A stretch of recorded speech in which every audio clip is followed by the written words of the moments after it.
IVM.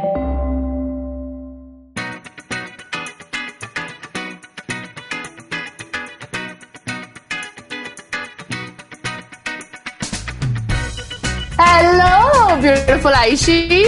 Hi, Tash. Welcome back, listeners, to yet another episode of Agla Station Adulthood, Season 2, Station 3. Yeah. I keep forgetting that we're... How can you forget? No, I keep forgetting that now we have to say Season 2 before we say Station 3. It's very exciting, cool. you know. We know that we've taken a break, but everyone was very busy. That's all. Nothing else to it. There's no other excuse. And also, I think the dating episode with Aishwarya was so good that it needed 2 weeks of a breather for you to just assimilate into that dating information. Yeah, and we hope that you've tried out some of her tips and tricks on reaching out to people, making the first move. Do you like poha? That's the first question you should be asking everyone. Yes. So if you haven't heard that yet, you should. And specifically, if you're single or looking to get out of a relationship and into a new one, we have you covered. Yes. And it's great when you hear a dating episode from 3 single people, because you know their success rate is so bad. Yeah, 2.5 single people. See, again, now this is my big question mark. But anywho, that's... But this is a good, segue into our this week's topic, which, again, just to remind everyone, our aim for Season 2 is to do the first 5 episodes roughly in the same order again for the season, just to check in on where we are 1 year later on all of these different topics. So today we have relationships. Our episode is on relationships. It's not just on dating or romantic. Yeah, it's not specific to romantic relationships. I think the past year, the last 10 months or so have brought about a huge change in all kinds of relationships, whether it's family, friends, partners, professional relationships. So we're going to delve into an overview of where we're at.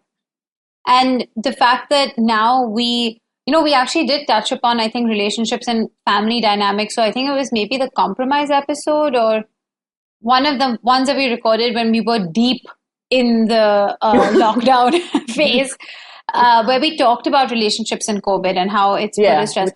But sadly or fortunately enough, I think we've come to the point of just telling you that we now have statistics about relationships and COVID. Because we're 7, 8 months into this thing. So people have obviously studied it, done surveys to see how this has affected the variety of relationships in people's lives. So it will be interesting to see that there has been, I know tectonic is a huge word, but there has been a huge shift in the way we relate with each other now. Also, both of us look like mithai boxes today. Come on, it's Diwali themed, Ayushi. Get with the program. I was leaning back and I was like, oh, you're looking like one mithai box. I am a motichur laddu, that's for sure. What are you? Kaju katli. No, babe. Actually, yeah, you are. It's a little bluish, silvery. Anyway. Yeah. So, I don't know how signposting would work for this episode, but we'll quickly talk about some of the studies or some of the surveys that have been done. We found a lot of stuff in China, weirdly enough. It's not a surprise. They had it before. Had the most experience with COVID. They had it before they told the rest of the world. So, there's that.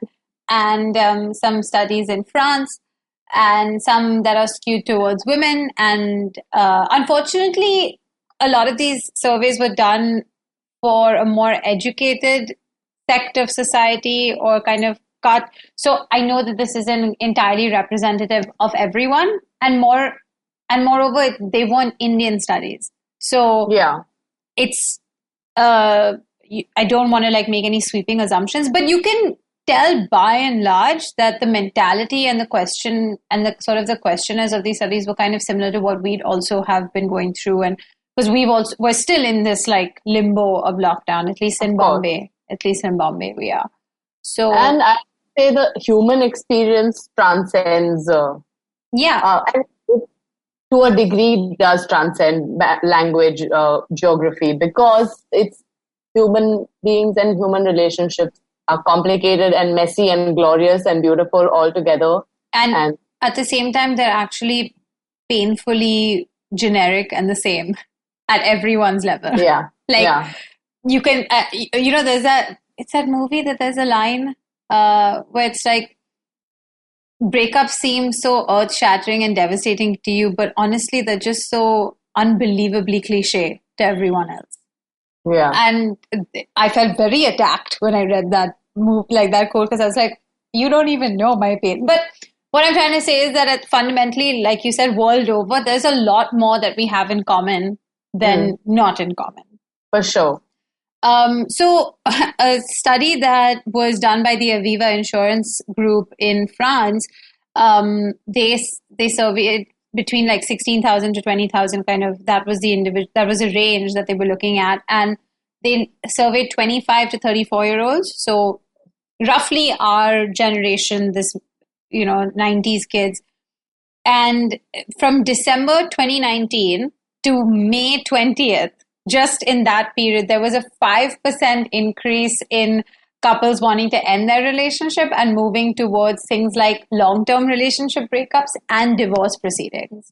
No way. And a 5% increase in this demographic in just about 6 months. Yeah, that's wild. Is a massive spike. That's wild. Oh my God. Because you probably never spent that kind of time together locked in with each other, and suddenly all of these things are coming to the forefront and you're like, I'm out. And then there's the intersection of the gender sort of thing here, which was that this was skewed more towards women because of all the stress that women carry in a household role and being just generically shoved into that domestic goddess or domestic provider kind of role, that women felt the stress more than a lot of men did. Props to these women though, who are like, I want out. I'm done. I'm with them. There was a similar study that was done in China and in Hong Kong. And they did it, again, China studies were done in March and April. So I thought that was a little bit premature. But then in Hong Kong, they were done more recently. And because they have an online application system for divorce proceedings and marriage licenses, people were able to see the spike. And, divorce China was a trending topic on Twitter for a couple of months with 32 million tweets surrounding it. Because a couple of things, mental health is something that's not really still talked about in China. It's still kind of stigmatized. So you had that. You have very distinct gender roles, just how you do in India. In China, they also have that. So a lot of women were dealing with a lot of domestic situations, domestic abuse even. So that was another slice of why people were reaching out for separations. And I love that they interviewed some of these women and they were like, my husband doesn't help at home. I'm tired of him. They're just like child rearing, working. And then there was third study, which was more for medical professionals when they realized that their relationships were the most strained because not only were they completely on call when working and because this has been such a high intensity, it's a medical disaster, obviously, that they weren't able to keep up their responsibilities to their work as well as their life. And when partners weren't supportive of that, the people who, were first responders and nurses and surgical staff and people who worked in the healthcare sector were just kind of like, if you can't support me at this kind of a time, I'm out. So understandably so. Yeah, but I'm saying that, it's not just the relationships that were like, oh, we haven't spent so much time together. We've realized that we're not compatible. This is there's a lot of multi-layered social issues that kind of go into a breakdown of a relationship so fast.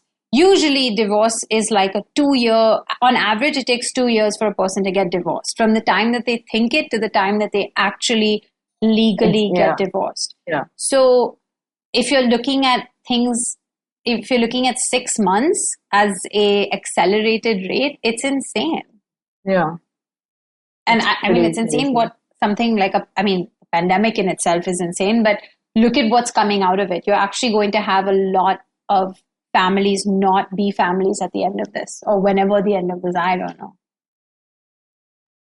This is very interesting. A lot has changed. I think this pandemic has changed the very fabric of society. We can't deny it. And first few months we were like, okay, let's see where this goes. Let's see how this pans out.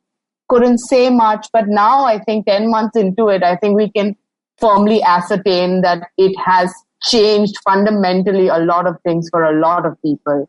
And we are no longer the same people we were. We're not. We're really not. And people who say that, no, it's just kind of, it's transitional. It's very, it's just like a phase, and we'll eventually, like, the wave will come back down and we'll find our medium again. I actually don't think so. Neither. Like, I think the way that we interact, first of all, anyway has changed. Like, if you notice, people are less physical with each other. And I mean, more in terms of just showing affection or body language. Those things have changed so much, right? In the way that you interact. So these, and something else that kind of popped from all of this was a concept called funneling. And, okay, what's that? I mean, the name is pretty, self-explanatory in the ways that if you were to apply to a relationship, it basically means that, the pandemic or COVID has made you kind of taper down the priority of relationships like a funnel. So you start funneling down to how I always say, we know down, Dash, like we know down. So it's been good because people have re-established relationships with their families. Yeah. But all your peripheral interactions, which could be your colleagues, friends that you keep in touch with on a long term, like on a extended basis or far away basis, like those relationships are the ones that have completely suffered, if not broken down. Yeah, like I'm not a very social person anyway. Yeah. So I've only been in touch with a few close friends during the pandemic. And I've seen my relationship with my friends also change. Maybe not outwardly or in the hanging out part, where of course it's still the same and we're all still happy to hang out. But I have also noticed it's the winnowing down. It is the funneling. It's not to say that these relationships are not important. Yeah. It is just to say that these relationships are maybe somewhere a little more important than others. And no, finish your thought. No, and that guilt or that pressure or that society, like, oh no, I have to maintain it with so and so and so and so. I think that's gone away because nobody is in that zone right now to sit and maintain with so and so and so. Everybody's figuring out their own shit, for lack of a better word. And that's kind of pushed you into that box of feeling that, I have to, if you're going to prioritize your time, who would I like to prioritize my time and safe time and responsible time with? Yeah. And this whole experience has also really brought to the fore maybe super paranoid people that exist in your friends and family circle. Yeah. Like a small example is a close family friend. This auntie is too paranoid for words now, to a point where it's like come to a point where my parents are not interested in even speaking to or asking or inviting or chatting or any of that. That has happened with my parents' friend group. There's one spouse, like they have a friend who has a spouse, and the spouse is insanely paranoid and refuses to even step outside, like to be in like an open space garden or even go for a walk or like nothing at all. And I know that from their reaction, they're like, no, it's not about not being safe. Like we've tested and we've been safe and being responsible. But after a point, you're kind of like, if this person after like 8-9 months has no like bandwidth or mentality to even like slightly make an effort to meet or make an effort to engage or to create a relationship through these COVID months, then maybe I don't even need to be friends with them. Like, Absolutely. I think this medical paranoia, respect to everyone who's paranoid. I have been there. I've also been paranoid. But after getting COVID and recovering from it, and I guess we've lived with it long enough now in society to have kind of maybe figured out some kind of safe ways to interact and socialize. And it's not just you and me personally saying we think this is safe. There have been official, like the UN, the health organizations, our government itself is saying that there are responsible ways to do certain things. And I mean, I'm not saying that I don't believe in it, but I 100% believe that the pandemic is real. I just think it's more like you have to find a way to start engaging or living some level of life, because, and like to bring it back to the topic, what's really suffering is your relationships. Is your relationships. Absolutely. That's the thing. That's the bottom line. So the question is kind of asked is like, A, what relationships are valuable to you? Yeah. And the other one is, which are the ones that you would like to put in effort with? Like, because I do think those two are different things of like which ones are important, but which ones are the ones that you actually want to put in the work for. And that question, I would say, has surprised me. The answer has surprised me when I've asked myself these questions. What's the answer been, and why has it surprised you? Because I thought I liked more people than I do. I mean, I just think that some people's necessity in my life has just been proved to be like non-existent. Like, I don't need you. And I know that's a cruel thing to say, but I'm 100% sure they don't need me either. This is not just me saying that. I'm saying I know that I'm on someone else's cut list. Yeah, for sure. Like, it's okay. But I think the pandemic has made everybody okay with that. Like, it's okay. If you cut me, it's fine. I've cut you too. It's all G. I think the hardest is when you haven't cut someone and then you realize they f*** you. And you're like, oh, okay, this wasn't like an important one between us. You know, I have like been unsuccessful at cutting, really. But maybe more on that later. Should we slip into a small break? Yeah, sure. So we're going to come back and we're going to talk about the specific relationships that we miss and how to cut people out of your life. No, we'll see what we talk about. Okay, see you on the other side. Hello, everybody. Welcome to another great week on the IVM Podcast Network. If you're not following us on social media, please do. We're IVM Podcast on Twitter, Facebook, and Instagram. I want to let you all know about two new shows that we've launched this week. The first one is Millennial Athlete, hosted by Tanvi and Shlok. Both of them are, they spent their life playing badminton, and they know a lot of athletes, and they want to talk about the particular challenges that athletes face. Really, really great conversations. Do definitely check that out. The other show that I wanted to mention to you that we launched this week is Non-Curry. Non-Curry is a show it's about food and the history of food and the economics around food and its consumption and all that kind of stuff. It's a really, really interesting conversation. It's hosted by Sadaf, Zanatha Chef and former MasterChef India finalist, and Archit, who is a researcher who writes on behavioral science and economics. Definitely worth checking out. Besides that, we had a great week as always, right? Great stuff on all the normal shows. Do check those out. But with that, let me get you back to your show. And we back. Ayushi? Yeah, so this is how you cut people out of your life. Step 1. I'm just kidding. I'm kidding. What? You unfollow them? Is that a thing? No. I have done a social media cleanse, though. I'm not going to lie. I've muted a lot of people on my Instagram. This muting is the way to go, I think. If you don't want to destroy your relationships but not really maintain them either, I think it's a great metaphor for real life. You mute them. Yeah, and I have such a inflated sense of self when it comes to my own content that I'm like, if your vibe is something I don't enjoy watching, I'm muting you. Sorry. Fair. But tell me, I know I have an answer to this, so let's ask you first. What are a specific group or specific kind of relationship that you have grown to miss in the last 6-7 months?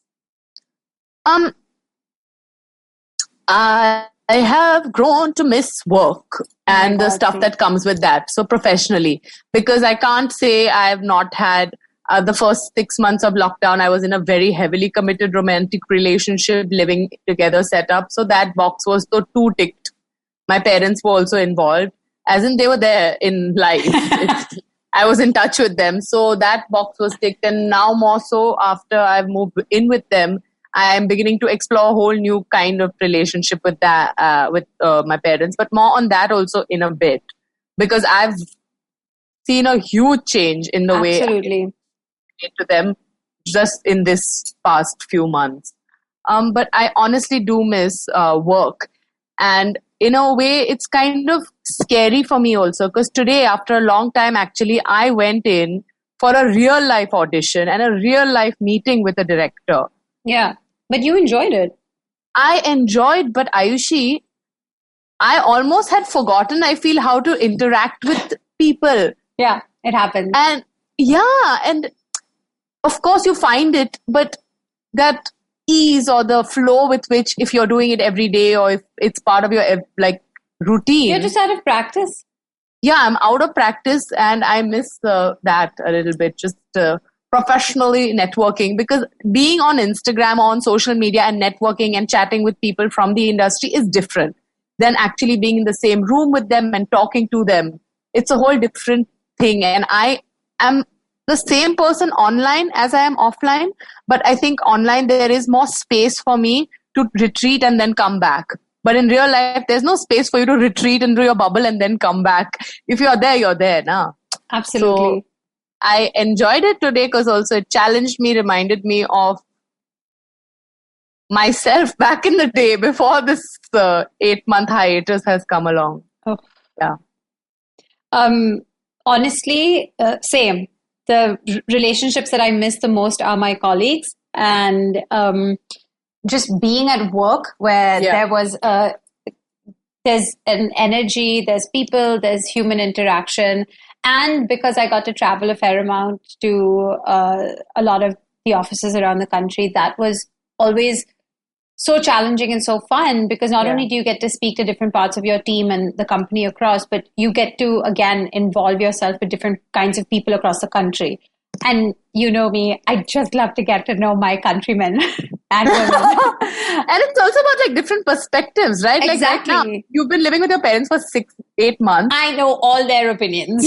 We know everyone's perspective at home. Now I'm tired of that. Mujhe bahar ka do thoda. Exactly. And I miss that so much. And you know what really kind of upsets me is that a lot of our friends, a lot of at least my friends, and not just in our girls group, but even in the larger sense, they all seem to have become okay with this working from home life, because a lot of them don't work in such an operationally heavy, or even for you, working on set and going in and all of those things.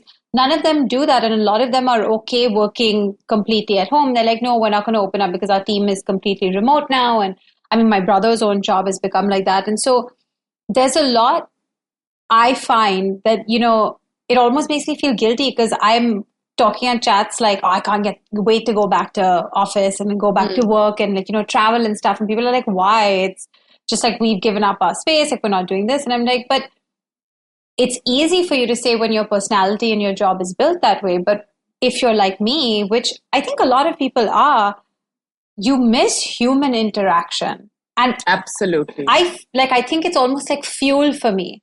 I am with you. That's the thing. That's what it is. These work relationships and being out in the world. Yeah. Getting work-related rush.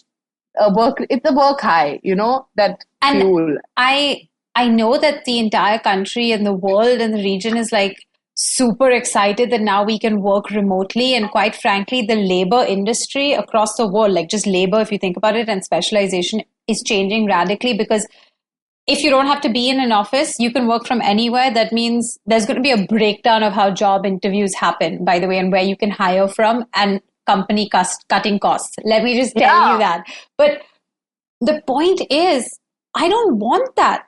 I want to go back to work. I like an office. I like the interaction that you have together. I like hearing about my colleagues' lives and traveling and seeing and meeting different people. And I think we've grown into this part of adulthood in a big way, Aishi, because when you talk about this, I am thinking of school kids right now who are puck out with online classes and they just want to go to school and play with their friends. I just want to play with my work friends. Yes. And we are officially adults now. Because that's so fun. Yeah. And I think there's a richness that comes to your life when you start interacting with people that's not just in your friend circle, because fortunately or unfortunately for us, our friend circle is the same people that we went to school with, we grew up with, and we still hang out with. So it's very limited. Outside of that bubble, to understand that there is another human existence, work was the way that I did that. Absolutely, same. And I love it. I love getting that whole varied. It's like a melting pot of this country. I think because both of our jobs gave us the opportunity to experience a larger India with more points of view and more diversity, which the South Bombay bubble to lacks in a huge way. And that fuel I personally really enjoyed also. Yes. And I think that brings me to like the next point, which is political relationships. I think hear me out. Our relationships in the last 6 months have, at least in India, let me speak for Indians, we've spoken about this. Our last 2019, 2020 has been that renaissance for us, right? Like we just have a way more involved political, electorate. Our electorate suddenly is way more involved than we ever were. And we were just loving that. But the problem with being in the pandemic is you just hear the same voices again and again. You're not interacting, you're not exploring. It's just social media or this. And so suddenly, and think about all the shit drama that has gone on in our country over the last 8 months. And I don't mean pandemic. I mean everything else that's been going on. Yeah. And you don't get to engage. You don't get to discuss. You don't get to hear from other people how they actually feel. It's all happening inside a screen. The only way you can engage is through a screen, and it's only going to be with people who have the same kind of worldview as you, and it's so limited. And it's on a screen, or it's 140 characters, and that is not a way to have a discussion with someone. That's not the way to build a relationship with someone as an ally or as someone that you disagree with. Yeah. So, when you sit down to think about all the different ways that your relationship is being challenged with all these people, it almost makes you feel kind of very interested to know all these pandemic deniers, like, it's not real, this is not. I'm like, no, tell me more. I want to know. Because I think this is devastating. This is devastating that we are just not engaging with each other. We don't speak to each other. We don't meet different people. Like, we started the year by protesting out in the streets. Like, India was on its knees, sitting outside different monuments across the country, asking for things that they wanted from their government. And now you're sitting at home being like, hey, maybe we can get ice cream today. You think if we wear a mask? I don't know. Maybe. Should we not? Let's just order it. And then that's it. Like, your interaction has just become so like, okay, it was so nice to be part of your community. It was so nice.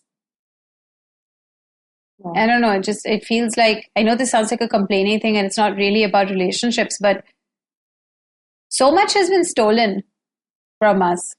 Yes, I agree with you. There's a positive to all of it. I know. No.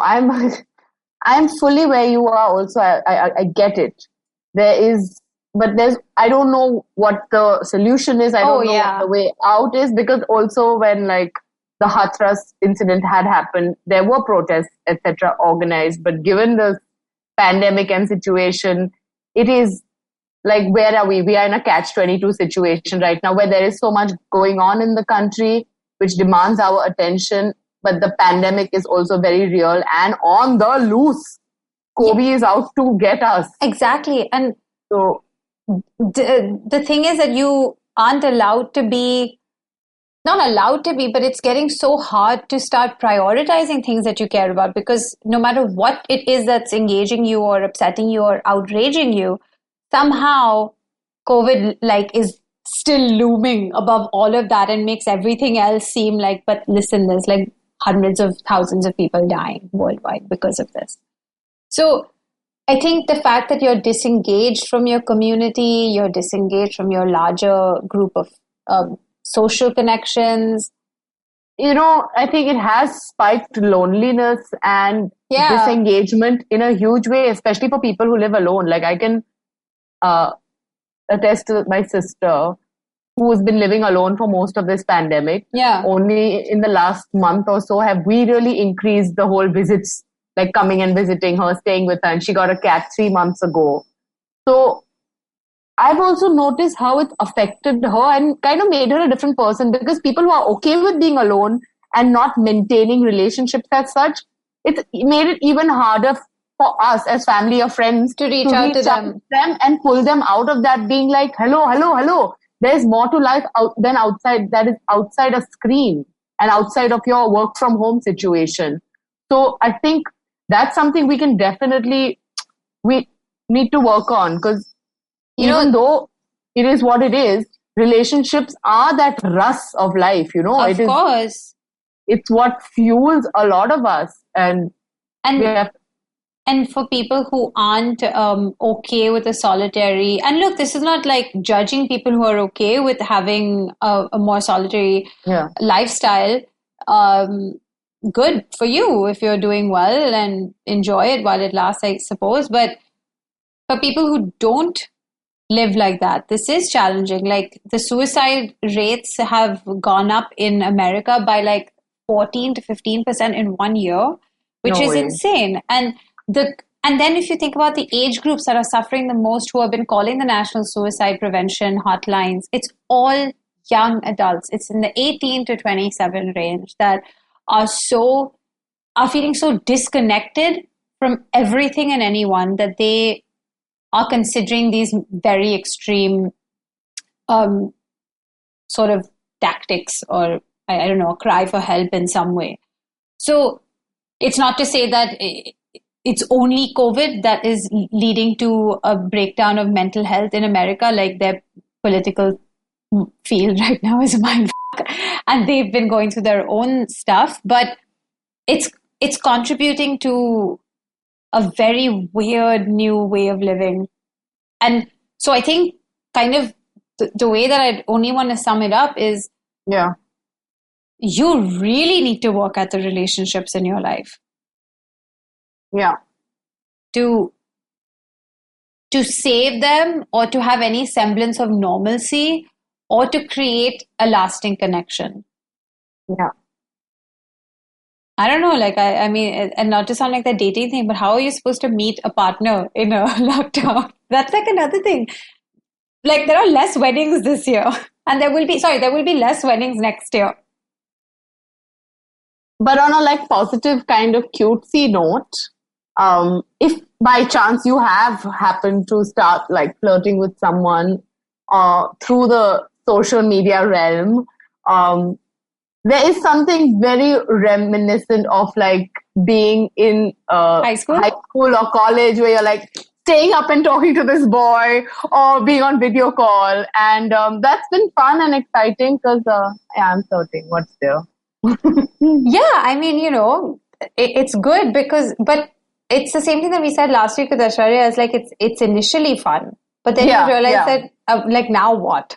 Oh no, absolutely. Because now I'm reaching that now what place, because we've been doing this chit chat, flirting online and on this screen for a couple of months now. I'm turned off by people now on WhatsApp and FaceTime, because I'm just like, you know what? It's just, you're just another person in a screen. I know, and I want to be in like the same room as you and breathe the same air and lean over and laugh and touch your arm, and instead I have to concentrate on the screen when all I want is to look away from the screen and look outside. Let's all look at the sky together, but no, we cannot. Yeah, I can look at the sky from my room, you can look at the sky from your room. And you're talking about the nice little beautiful, those micro interactions, like, laughing, or the flip of the hair, or a casual touch. I'm talking more on like a very realistic level. Like, I need to meet you in person to know whether I'm into this. Otherwise, I'm just wasting everyone's time.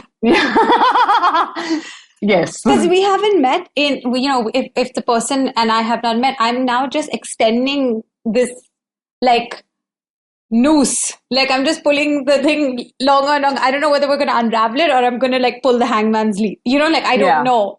And so, as you can tell, I am not okay with what COVID has done to relationships. I know. I don't think anyone is. It's been a real roller coaster for... There have been a lot of people who have bonded with their families, though, after a really long time. Absolutely. And what was that? I just yanked the earphone out of my ear, and it hurt me. Sorry. The family bonding thing is nice. But also, I think, just speaking from a personal angle, it's also brought up. Oh, yeah, you were going to say your parents.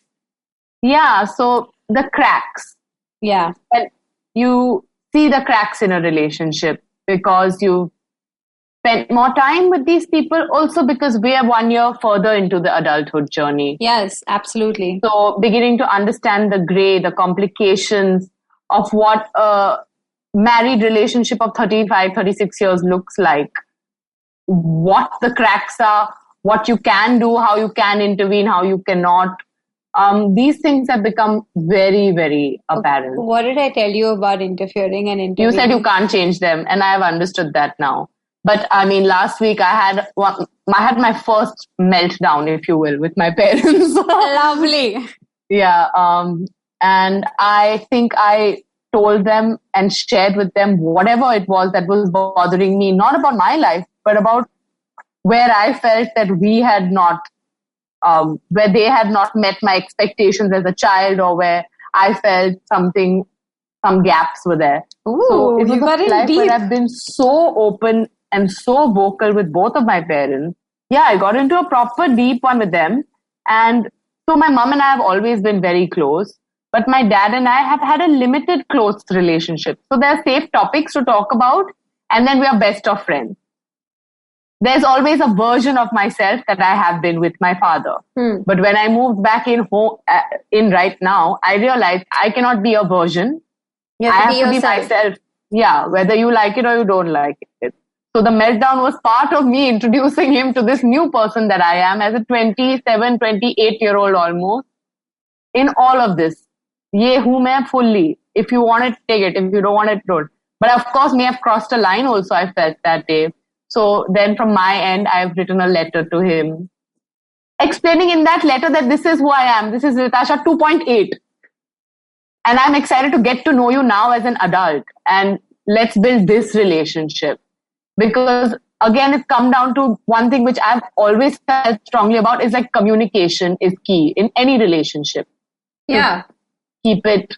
And a lot of Indian families don't communicate because communication has never been something that people have stressed upon. You just kind of follow the chain or this hierarchy that it's like, they said you do this, so you do that. Yeah. And then God forbid you step a toe out of the line. And it's uncomfortable. I don't disagree. It is uncomfortable to have some conversations with your parents.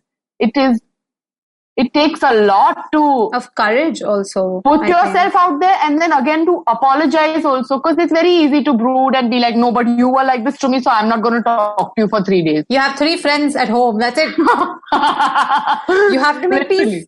You have to make peace before dinner, because I'm not having this vibe at the dinner table. There's such limited times when we're happy. So absolutely. Yeah. But you're right, like relearning who, and that I think again, this is something that we have discussed in a previous episode, but it is worth mentioning again, is that getting to know your parents and that relationship at this stage is a whole new ball game. And getting to know them as 55, 56, 57-year-old human beings, and having them know you as a 28-year-old day to night, 29-year-old, whatever, all day. Like, this is who I am. When I get my period, this is who I am. You are now going to see me in the 5 days before the period, the 3 days after it. You're going to see me when I'm doing a workout challenge and I want to cry all the time. Like, you are going to see all of me. Yeah. And I just want listeners to realize that I know I've been complaining, but this does make the relationship richer. Because you're going to have a adult friend. Hopefully at the end of it, you'll have a friend. It takes some work though. Like, I mean, I've had so many screaming, like, and my temper is more like you can push me, you push me, and I won't say, and then it's like at that final thing, I'll absolutely erupt, and then I immediately, like, the words have escaped, and I immediately regret everything, and I'm like, oh no, why you say like this? So then I walk away, but immediately that the thing to do is to apologize and to make it right. But sometimes it's just so unfair that you have to do it. Like, as a kid, you still have to do it. Yeah, but this, I've come to understand also, if we are honestly interested in maintaining a good relationship and building from here and to become even better and closer and warmer and tighter, you have to do whatever it takes. There is no room for ego. Oh, yes. Have we said this before? I think, yeah. No, there is no room. With parents. Leave your ego outside the door with any of your intimate relationships, whether it's your lover, your parents, your sibling, everyone. Don't have ego. These are too precious to have. Like, what are you going to win? Like, honestly, nothing. Nothing. Yeah. Nothing good will come out of you having an ego at home. Yeah. Because your parents already have the ego, by the way. Yeah. They're not coming to say sorry. They'll give you fruits, maximum. That's my mom's love language. Food. I gathered fully you're talking about your mom. And I had an image of her being like, Ayushi, eat your cherry. Yeah, she'll just be like, there's strawberries. And I'm like, that's a statement. Like, you've not even you haven't even come to, you have just said, there are strawberries. So I'll go have them. And what you're trying to say is, I thought of you and I got them. Yeah. I care. You should be grateful. I'm like, that's just her love language, guys. That's what, yeah. Which is another interesting thing our listeners should look into and Google. Find out your love language. Tell us about it. DM us. Mine is definitely words of encouragement and touch. I was going to say you are definitely words of encouragement and touch. Mine is mine is words of encouragement and rewards. Yeah, you are looking for gifts, I feel. No, I think it's not so much gifts. The way that it was like you're a results oriented. Like, so if you don't see the material aspect of something like appear, you're kind of like, but why? And then I realized, as much as I would like to say that I'm above it, I'm not. I like gifts. You're right, I like gifts. Sorry. This was a 2-minute waste of everyone's time. I like gifts. Yeah, so it's interesting, guys. Examine your love language. And I think in closing, I'd like to say, because I think we've reached the end of this episode, no? Somewhere? Yeah, I think we've gotten a lot off our chest. I hope that a lot of you felt some sort of relatability here, because this one was definitely just about relating with each other and you guys. And relationships are not easy to maintain. They take work, they take effort, no matter what relationship it is. I think as we grow into our adult life, it's going to be easier to cut things off and like erase or drift away from relationships. Yes, we can do that. It's cool to also cut out stuff that's toxic and doesn't serve you, but also good to re-examine and be like, am I not putting in an effort? Am I not giving this relationship enough? Because it is a two-way street, that's for sure. And work with patience. Yeah. Work with kindness. Yeah. I think, what was that thing that I sent today? I sent it on Instagram. I do want to read. If you just bear with me 1 second. It's about seed. So if you plant a seed, you're not going to keep checking on it to see that. You ruined it. You ruined it. Let me just read it out. No, it was such a nice... You wouldn't plant a seed and then dig it up every few minutes to see if it has grown. So why do you keep questioning yourself, your hard work, and your decisions? Have patience, stop overthinking, and keep watering your seeds. So relationships are also seeds that we should be focused on. It's not just jobs and accomplishments at work or monetarily material things. Relationships are fruit-bearing trees. Yep. So you have to water them and work on it. Let us know if your relationships have gotten better. We hope that they have in lockdown. And if they haven't, that's okay too. Yeah. No pressure, no stress. We need to just acknowledge where we're at and see how we are doing through all of this. Absolutely. And we hope that we have earned the privilege of your time. Yes, and if you like this podcast, you can listen to this and everything else on the IVM Podcast app or on the website or wherever you get your podcasts from. And you can follow us individually on social media I'm at Just Ayushi on Twitter and at AyushiA9 on Instagram. And I'm at RITASH on Instagram. And IVM Podcast is just IVM Podcast on everywhere. So get involved, send us your thoughts, interact with us. We love you. And thank you for listening. Bye guys. Good night.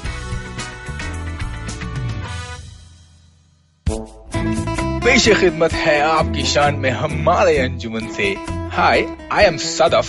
And I'm Arshit. खाने का इतिहास, economics, policy, psychology, सब है menu पे.